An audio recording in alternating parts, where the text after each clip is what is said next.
In this video, I'd like to take a look at the second question from the second set of questions from the 2023 AP United States Government and Politics exam. And this one is the data question. We're going to be looking at a chart. The chart is percent of eligible voters by generation 2016 to 2036.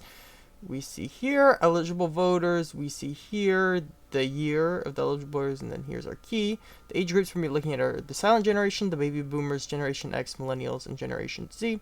And of course, this data is from the Pew Research from 2020. So the question 2 is use the data to answer the following questions. A, identify the generation that's projected to have the lowest percentage of eligible voters in 2028 as shown in the bar graph. You go over to 2028. Which group has the lowest? Well, you'd see here in the top, this is black, in the group represented by the black. Silent generation, so that would be the identify.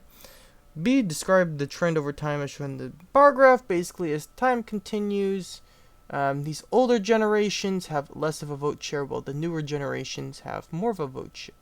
And yeah. C asks, draw a conclusion about how a trend in the data could affect the 2032 presidential candidate strategy to mobilize eligible voters. Look here, 2032. Now, this question, I mean, you could, I guess, theoretically go into what policies are more applicable towards younger groups, but generally, what you'd want to build off of for this question, the C part, is this candidate would want to talk about policies or make them a big part of their agenda that these age groups, the younger people, are really want to see, and not really what these top groups, really silent generation or baby boomers, not really appeal to them. Appeal maybe to a little bit of the Generation X, but mainly the millennials and the Generation Z here. And I mean, it could be more as this is, there's the next generation is not shown here, but really that younger crowd is what the 2032 presidential candidate might look to do. D, explain how life cycle effects as shown in the bar graph could influence the candidate's policy platform. Basically, what's popular in 2036 is, what you would win the election with is not the same as what you'd win the election with in, let's say, 2000.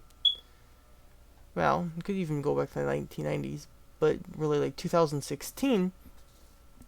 What's popular here, and what the candidates' policies have to appeal to.